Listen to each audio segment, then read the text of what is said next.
Hey everybody, how you doing today?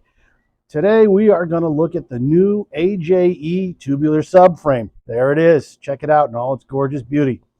We're getting ready to install this thing, but we're going to do a quick walkthrough so everyone can take a look at the pieces and parts before it's in the car, so everyone kind of have a look at it. Maybe you're interested in one of these things and you can call AJE.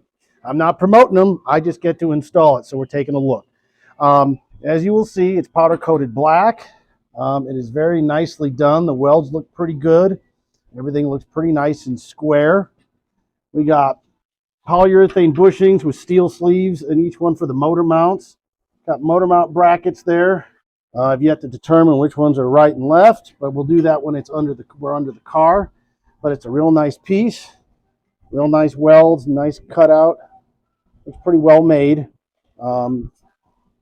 There's a couple of polyurethane bushings with steel sleeves for the rack and pinion. Rack and pinion bushings will go here and there. There's where the rack will be. There's pockets. They've got these nice cross brackets on there for the lower control arms. You got two spots there. That's where the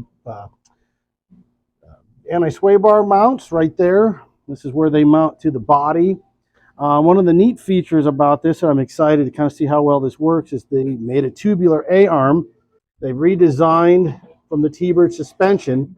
So on a standard T-Bird, you would have just the straight control arm or the shock attached to, and then you would have the strut rod.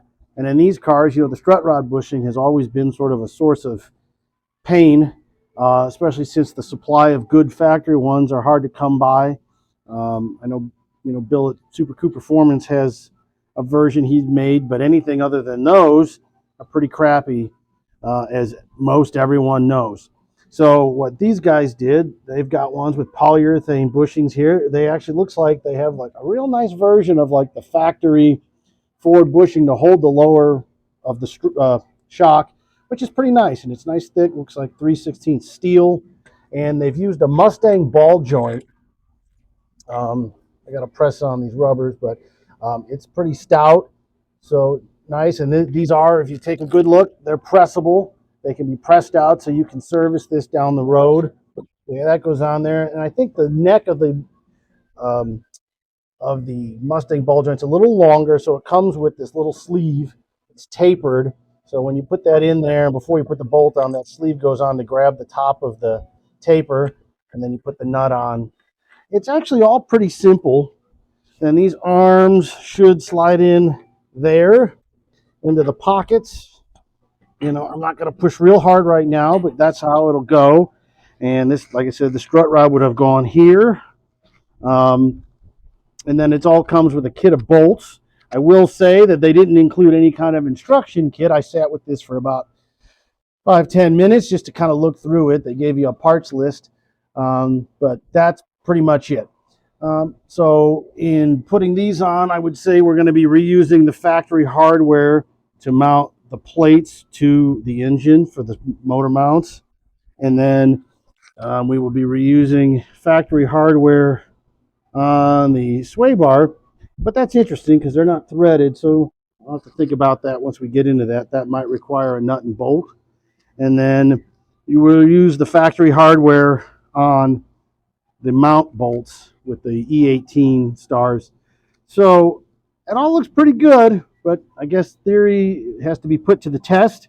So we're going to have to get to putting this thing in and seeing how it looks, but I wanted to give everyone an opportunity to just kind of see one sitting on the ground and see what it looks like. Let me, at least before we go and get started, kind of have a look so you can kind of see the structure.